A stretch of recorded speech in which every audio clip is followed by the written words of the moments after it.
You're listening to the Clean Comedy Podcast with your host, James Creviston.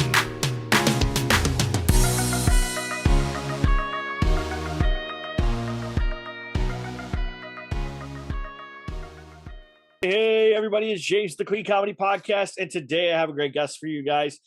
This guy has done over 150 interviews. I think it's now probably over 200 interviews, and interviewed all kinds of cool people. So, like, I always like to think, like, oh, I get lucky and get to interview cool people, but he's got to interview, like, a ton of people, including, like, Jackie the Joke Man Martling, Mindy Sterling, like, I mean, just so many people.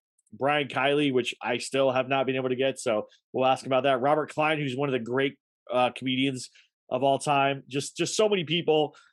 So please, and he runs a podcast called Classic Conversations. So please welcome the very funny, the very talented Mr. Jeff Dwoskin. Hey, how are you? Great to be here. Great to have you, man. I am impressed by all the like levels of people that you've been able to interview. I don't know if you know if you ever go look at your rankings of like where your podcast is ranked at stuff. Do you ever do that, like Chartable or any of that stuff?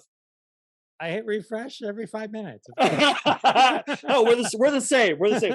So as of right now, you're number 31 on the United States film interview list for Apple Podcasts, which is really high. That's a good number and stuff.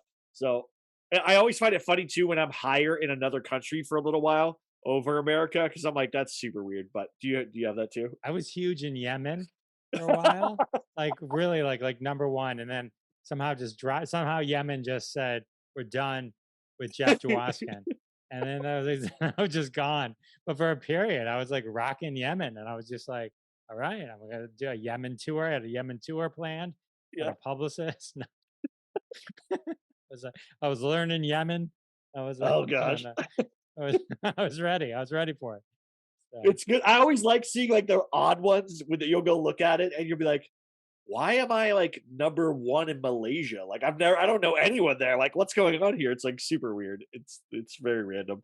But that is one of those things where if you start getting in the numbers and looking at stuff, you can be sitting there clicking, going, oh my gosh, okay, what's happening now? So tell everybody a little bit about you, who you are, your background, how you got into all this stuff, and then we'll get into the podcast and how you got some amazing people, Will Wheaton, and I mean, just like that list is like amazing. So let's talk about it. Sure. I mean, I've been doing stand up for 20 years. I'm not doing as much stand up honestly now, just after COVID and stuff, because with the podcast it takes up so much time.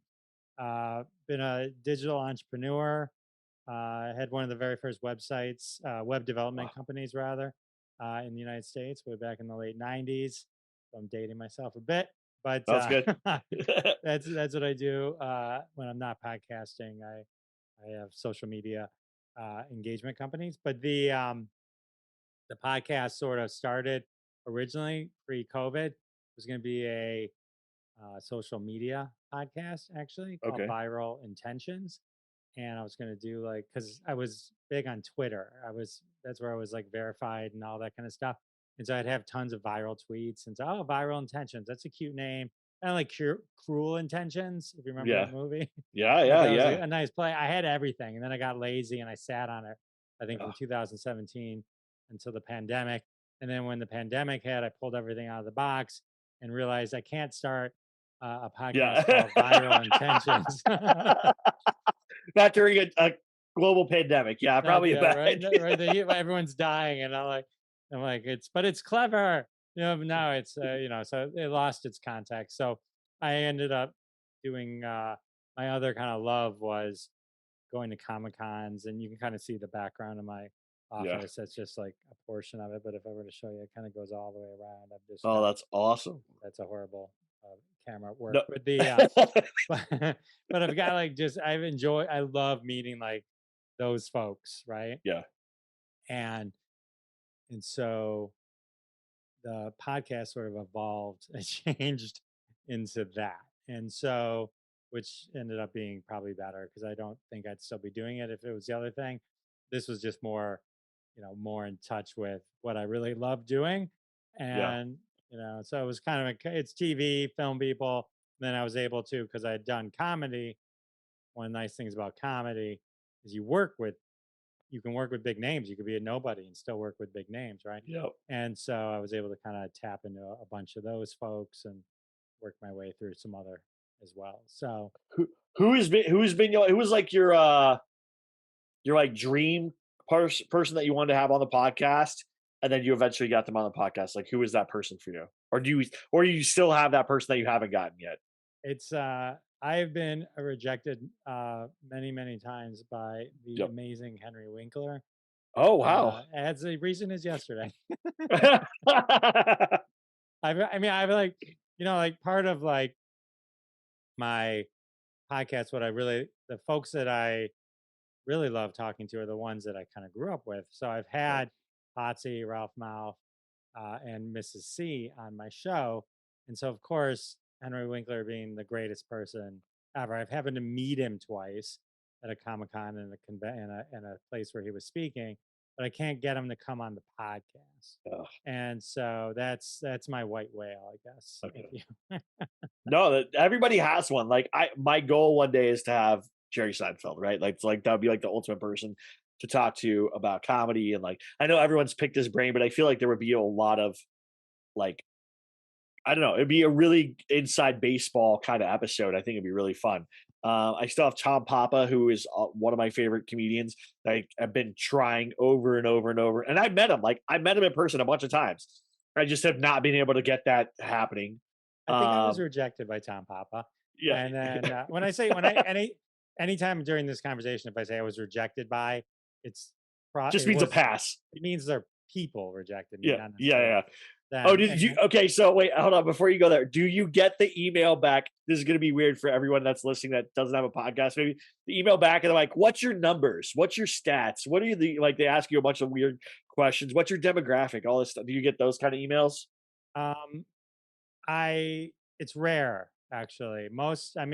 I've been asked that, yes, Yeah, and as my numbers have gone up, I've kind of led with it a little more. Or at least yeah, I'll put it in there, but um, most I think folks don't care. I think if it was a Steven Spielberg, he would care, and that's why he's on Smartless or whatever. If right, he was on right, Smartless, right. but like, because those are now like the Oprah level podcasts, Yeah, yeah, yeah. and so I think the folks that, Carol Baskin, didn't question my numbers, Right. you know. That's gonna be But good. You also had Craig Shoemaker, who I've met but also not got on the podcast. Brian Kiley, who I've performed with, haven't got on the podcast.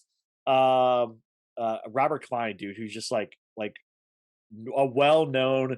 If you know anything about the history of comedy, he's like one of the leading people in comedy. I think he had like one of the first HBO specials and stuff. Like a bunch. That's amazing to have that. Mindy Sterling. Let's see.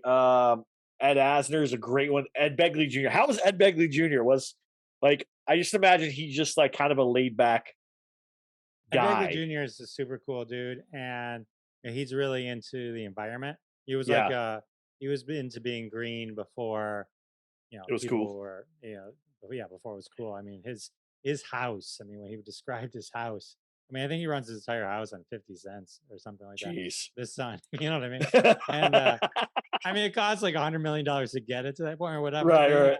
But but yeah, that was cool. Robert Klein. The funny thing about Robert Klein, he was super cool. But I bet. I reached out and I'd given up. I assumed he wasn't going to be on my podcast because I just never heard back from him. Wow. And all of a sudden, keep in mind, usually, this with podcasts, usually I'll reach out to someone, usually it's their people that reach back to me. Sometimes they connect me direct, but so all of a sudden I'm in my kitchen, my phone rings, and the caller ID says Robert Klein. And I'm like, I'm like, I start to freak out. I'm like, hello? Hey, Dwoskin, or whatever. And I hear you want me to be on your podcast. I'm like, yeah. And it's like, here's the weird thing. It's like, if I show up for an interview, I can talk to people. I'm prepared. I can have that conversation. I have the role in that conversation. I don't know how to talk to famous people when they just randomly call me. You know what I mean? And so I was like, yeah, we talked a little bit about, I think, Mike Binder, because he knew Mike Binder, and Yep. Mike Binder was on the show. So I got, he's a Detroit connection. And so we set up a time, and then I was just, but it was like, it was so surreal. The only other time that happened, Bernie Copel, Doc from the Love Boat, called me direct. He's like, "Can we talk tomorrow?" And I'm like, "Sure." It's like I don't put any. Usually, it's like I take weeks to prepare and stuff. Like, "Can you talk to me tomorrow?" I'm like, "Yeah, I will if that's what you got." And so, and it's, so it's like, so it was cool. But That's yeah, funny. he I was. I think my other one might be Mel Brooks. Like, I know he's not clean, but I would love to talk to Mel Brooks just because it would be like a fun, like, conversation about comedy and just the evolution of comedy from his like era to now and stuff. I mean, even like they just redid, or they just made, the History of the World Part Two, like that entire series, and it was great. So it's like, what do you, man? The guy's a legend in comedy. Like, you can't beat Mel Brooks. I couldn't. I mean, yeah, I don't even know what Yeah, to. that would It'd be be a good one. Mel Brooks would be a good one. You better hurry up on that one. yeah. So tell me your origin story about stand up, because that is a big part of who you are, and then you transition in this other way. But like, how did you get started in stand up? Where did you start at? What was that process like for you? I I think I always wanted to do it, and I didn't know how, right? And so I would always be funny at work, and I happened to be working for this company called Quest Communications, phone company, but I was in their internet division, but I was in the Michigan office, but out of Chicago. And Okay. so the office that I was in Michigan was like the telecommunications. So I was able to be like funny and talk to people differently because I didn't report to them, and I could just be that guy. Yeah. And so I would present, and I'd be really funny, and they encouraged me to kind of do stand up. And I had a web company and one of the websites that we had done was Mark Ridley's Comedy Castle. And so I knew they had comedy classes at Mark Ridley's Comedy Castle. So, all right, so they encouraged me, and I ended up taking the class. And it's basically a writing class, is basically what it is, and it ends with you doing 7 minutes on stage. So Nice. it's a weekly thing, and it helps you just work through the material. You get on stage in front of the other people in the audience and the other people in the class, and you work through the material, and then you do it for real. And I remember, at the time, like, I think 50 people or so showed up for that night. There was a couple hundred people in the audience, 50 for me, and or so, and it was just killer. It was just, crushed it. And so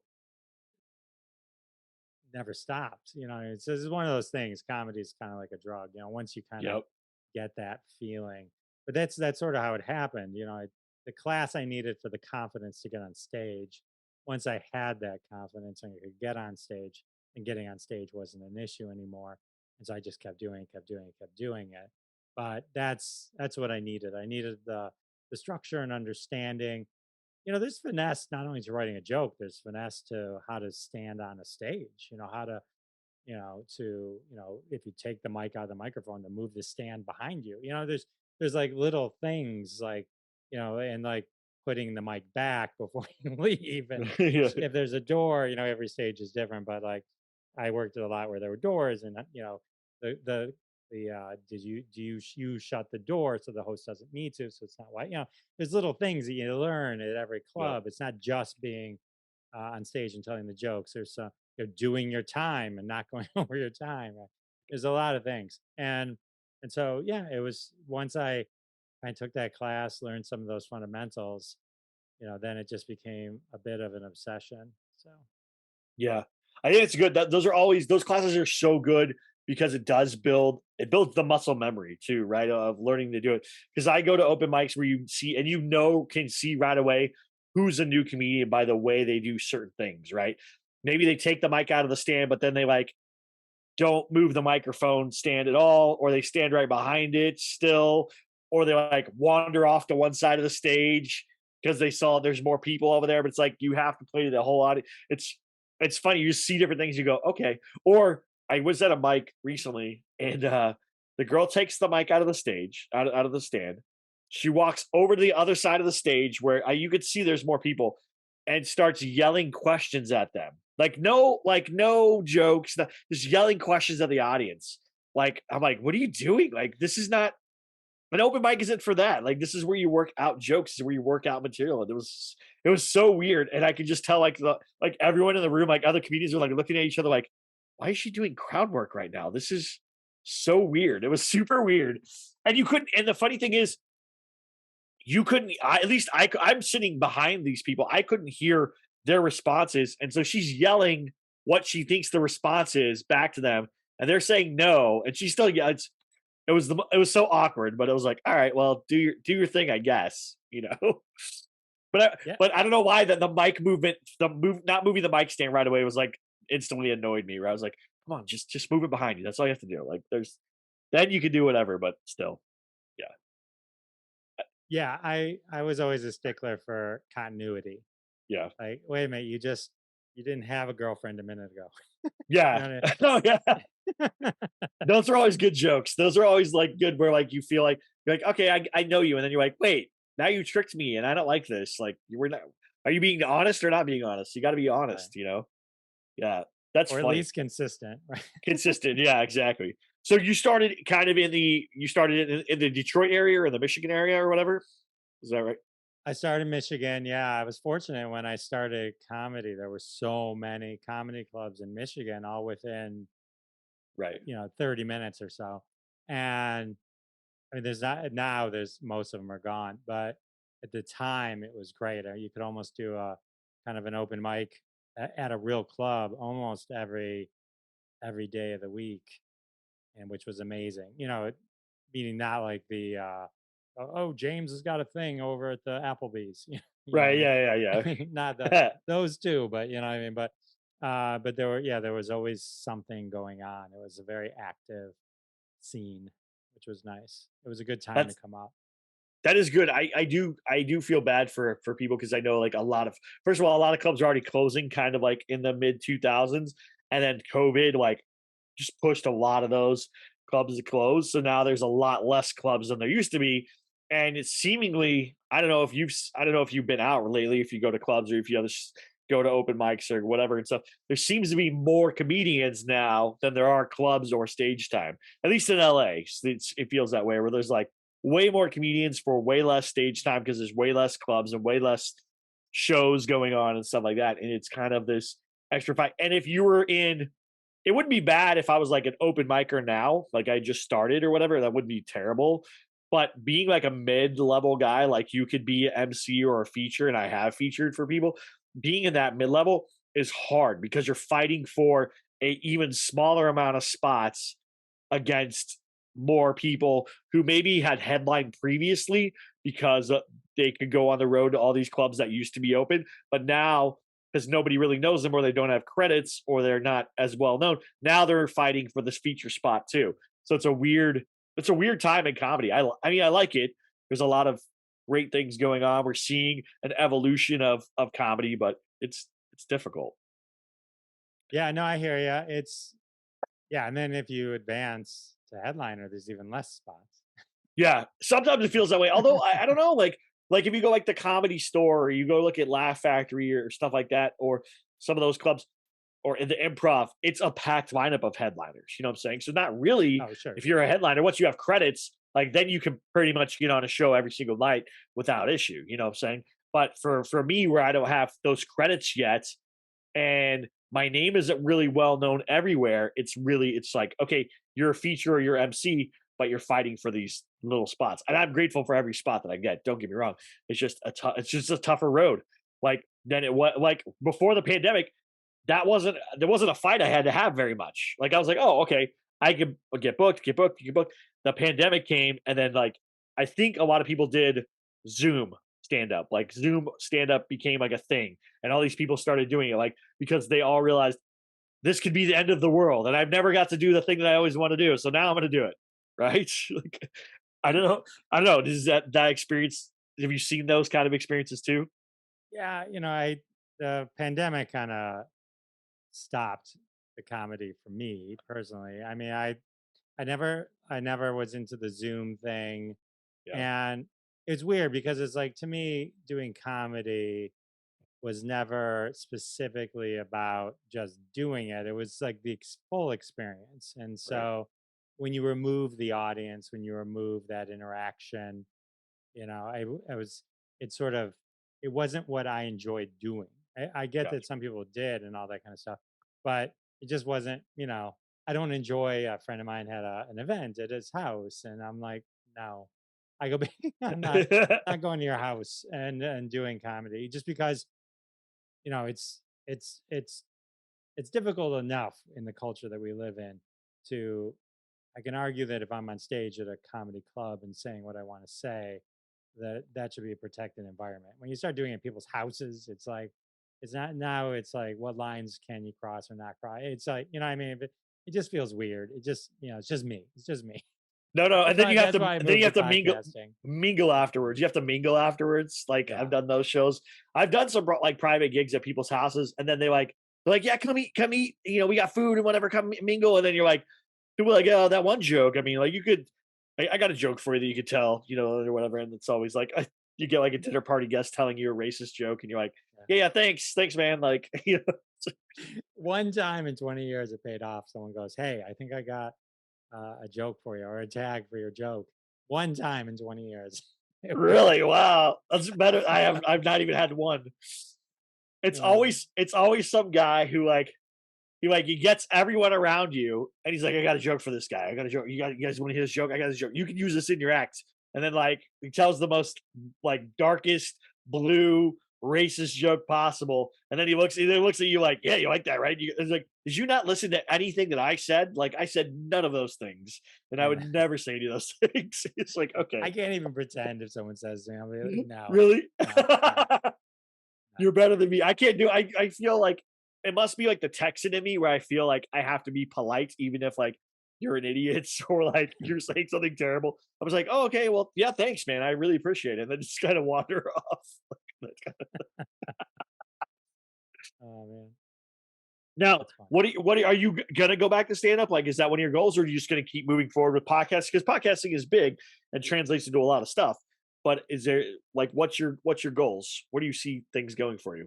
I think I'm focusing on the podcast. I mean, I do, in comedy, I do. There is a huge opportunity for generic white guy, but Not anymore. no, just yeah, I'm kidding. But it's like, so I just, I don't see much there for me, and so, but I mean, it's nice though because it's a skill, right? I mean, so when you do stand-up comedy, you can interact with people differently, and you can make people laugh if you're in some place and you're just funny because you can just be funny. I was somewhere and the guy's like, this guy's hilarious, and then someone's like, he's a comic. Like, why didn't you tell me you're a comic? I go, because then you would have expected it. It's like, not Yep. telling you I'm a comic.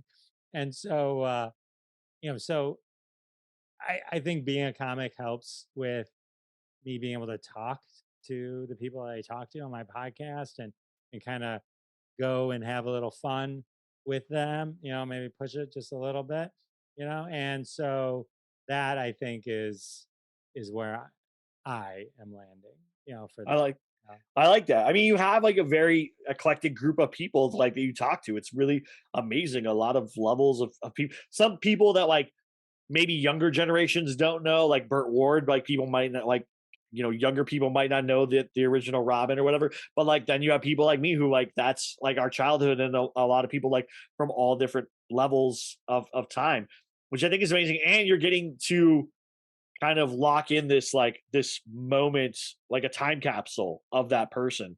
And I think it's really amazing because that's the great thing about podcasts is you can go back and listen to a podcast from whenever, 10 years ago, 20 years ago. Well, I think they started 2007. So maybe 20 years ago at some point, and it's going to be great because you're going to go, oh, wow, I didn't know that about X, Y, and Z. And so I'm actually surprised how long it took podcasts to become a thing. I don't know if like Not surprising Are to you they at a all? thing yet? I'm not sure they're a thing yet. They're a They're, thing. They're a thing. I think it's getting there. I think it's getting there. I think it's more advanced than it was, I think, but I think there's still going to be an evolution, and hopefully there'll be room for people like us, like with all the famous people doing podcasts, it becomes, a little more difficult, but I think, keep the niche and just keep pushing. Eventually they're going to go back to acting. Yeah, no, and I think yeah, I think a lot of because a lot of started during like the pandemic and stuff. So then you have that it'll die off. Like and I see this all the time where it's like, okay, what is their motivation? Like, what's the motivation for it? If it's just to hang out with their friends and talk on the podcast, some of those podcasts are going to last longer, right? Because they can hang out with their friends. But if they're actually trying to like use it as a tool to move things forward for them, a lot of those drop off, after a season or two, they kind of go away. And so you're like, okay, well, I'm not worried about that. And I hear a lot of people saying, oh, I want to start a podcast. And they do like 2 episodes and go, I don't have any listeners. And then they bail. And you're like, well, yeah, it takes time. Like, it's not how it works. NBC, ABC, Fox, all those, they're not pushing you. HBO's not running ads for you every day. Of course, it's going to take you a while to get. I started this in like 2016. Nobody listened. I got excited when there was like one download. That wasn't me. You know what I'm saying? I was like, oh my gosh, someone's listening to this. And then it was like 10, and then like 100, and then like, 200 and whatever. I was like, this is amazing. People are actually listening. And then getting emails, like the first email you get from somebody who listens to your podcast, that's like the big moment. You're like, oh my gosh, somebody's listening. And now they want to like talk to me, or they want to like ask me a question or whatever. Like, what episode was that? Do you know like around what episode that happened for you? Where like a viewer reached out or a listener reached out or whatever and talked to you or sent you an email that wasn't like someone that you had spoken to on the podcast? Um, yeah, I mean, there's a few people. It's fine. It's Okay. like I wish more people would. I mean, Right. sometimes like if you bump into them, they'll go, "Love the podcast." Like, why don't you say anything? It's like I have a few people. There's a handful of people I know will comment every single time, which is nice. Yeah. One kind of milestone, Ricky Glore, who I know was on your podcast. I love Ricky. Great comedian, great guy. He was the first person who reached out to me and said, "Can I be on your podcast?" And I'm like, "Yes, yes, you Wow. can." I was Did like, you talk "Maybe about we his could." horror movie? I have it on Blu-ray. Yeah, Oh, yeah. there you go. And so but that made me feel so special Yeah. when he did that, and so it was funny too. Like, I remember Bruce Valanche was one of my early guests, and I'd reached out to some Judy Carter. Do you read her book? Yeah. I have So both versions of the yeah, Bible. so I reached out to her, and I'm like, hey, I want to talk to people who are important to me, in my life, and just whether you know me or not. It's like, and she goes, oh, well, if you've had Bruce Valanche on, I'll come on your show. And I was just like, Wow. oh, okay. So I get it now. You can build on that kind of stuff. And so that was cool. And she was really nice as well. Yeah, Um, I haven't had her yet, but I would like to. I know she's like iffy on podcast stuff or whatever. So I'm like, all right, well, I don't want to. I got to get a little more under my belt, I think. well, maybe I got her at a good time. it's It was a while ago. But yeah, so it's a good time. Yeah, no, it's great. It's one of those things where like, or somebody like comments on your like podcast, like they leave a review or whatever, and you feel like, oh, they're listening. They understand where I'm coming from. They want to be a part of this too. And it's such a good thing because you build like a fan base, and it's not even like I want to build a fan base and be like, oh, I'm famous. It's more like I want to build a fan base of people who also love the same stuff I love and look for the same things that I do, and then be like, hey, we're a community, we're friends, we're all united in this love of this one thing or these things, and just awesome. Um, Now you like a lot of there's like a lot of great TV people on here. I Will Wheaton is probably like for me, I don't know, one of the coolest ones that you have had.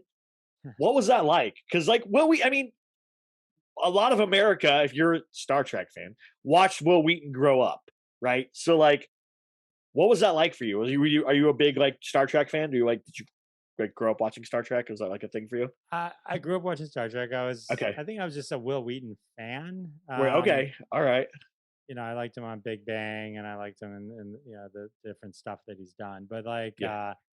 I that took over a year though, to get Will Really? Wheaton, and like, so just I mean, one trick is, of course, if someone has a book coming out, Oh, sometimes it's helpful. And so he had his book coming out, and so I had been on kind of the follow up train with that. So while he did a lot of interviews for the book, I had done a pre one and was able to release it the day the book came out.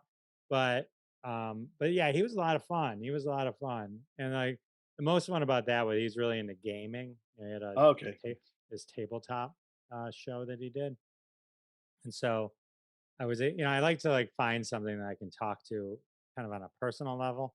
And so there Yeah. was a game that my friends and I in high school we were obsessed with this game, Axis and Allies. Yeah, yeah. And and so it's normally like a 10-hour game, it'd be like, hey, well, this is what, and I won once in 90 minutes. And I told him, it was just like I threw dice that you wouldn't believe. And it was like, and so I told him that story, but purposely told him that story because it's a running joke with my friends, even decades later, anytime it comes up. And like, listen to the podcast. I told Will Wheaton story of how I crushed you in Axis and Allies. That's Uh, so funny. That's such a good it's like a good brag to your friends, like, "Look what I got to tell this famous person." Now, has any of your like, you say you go to the cons or whatever, has any of those turned into interviews where you went to the con, you talked to the person, and you were able to turn that talk or that moment into an interview, like, right afterwards? Because I know that's sometimes hard, like, we're all emailing or contacting their people, like, "Oh, contact my people," or whatever, but, like, go to the con, see somebody, talk to them, and then boom, you can get an interview. I, it's weird because when I go to the cons, I'm more of a fan. Like Right. I'll get to the front of the line though, and they'll see my press pass, and they'll be like, "You can't, no press." I'm like, "I just want an autograph. I'm just here." So sometimes I will. It depends where they are. Right, In their, if they're part of like The Walking Dead when it was hot, those are a little harder to get right, than if it's somebody like the kid from The Shining might have been easier if I had had right, that conversation. But so yeah, I mean, I don't. Sometimes I'll leverage if they're coming to the cons. I'll reach out to those people because I know then they might be open to it. You right, know what I mean? And so those are some of the kind of the indicators. And sometimes that works, sometimes you never hear. You know how it is.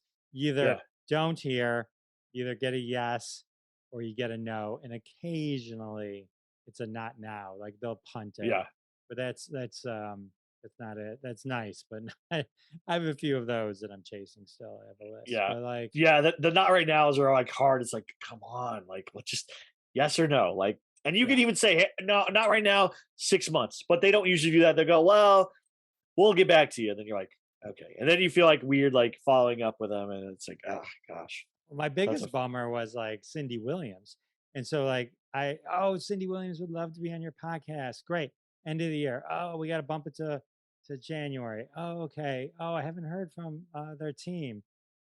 Cindy Williams dies. You know what I mean? So it's yeah. like I was just like so Oh close. gosh, Because I so wanted to I'd met her once. She was so at a Comic-Con, and it was like she was so sweet. And so I was like really, and that's like the era of TV that I really love.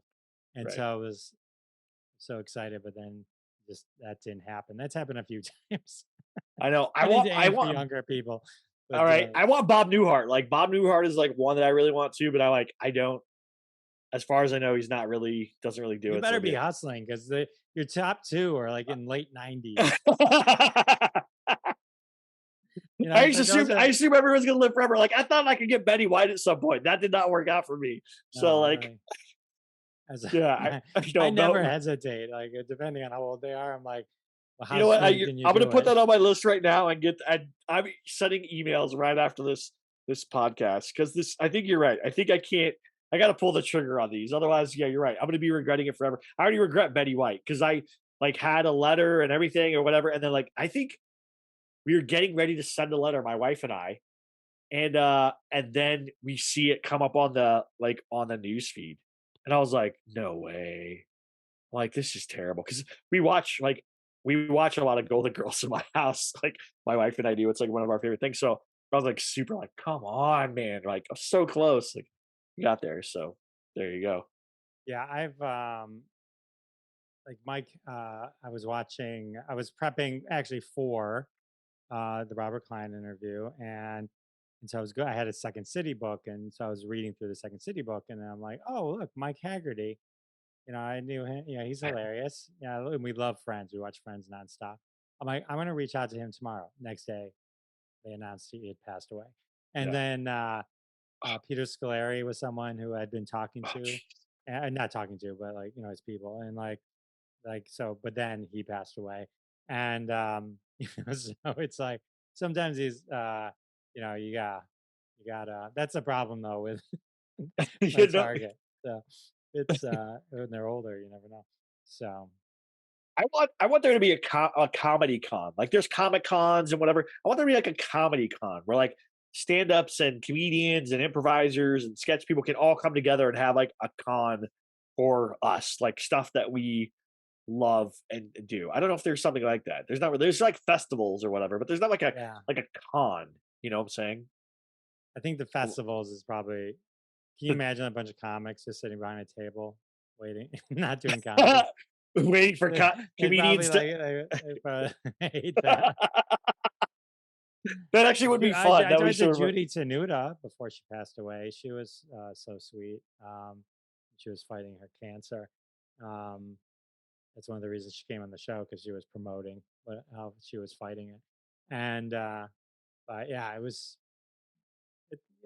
there's a lot of great stories. That's what I always find that I'll put stuff on LinkedIn because I feel like just because we're talking to comedians or we're talking to TV film people, the stories are still noteworthy and the path that they went down is still one that should be admired. Right? Nobody Yeah. just became famous. They worked really, really hard to do what they do, and there's no reason. I think sometimes I think like, oh, it's not a business podcast, so I have no right to be on LinkedIn to promote it. And what I mean, but it was like, no, these people are just CEOs of their own world, and they've done things that are huge and should be listened to, and the mentors that they had. The stories are all the same. They just ended up starring in Happy Days instead of becoming an executive at a company. And Right. so, that's I try and draw those parallels and kind of find those stories because to me those are always the most interesting parts of the story.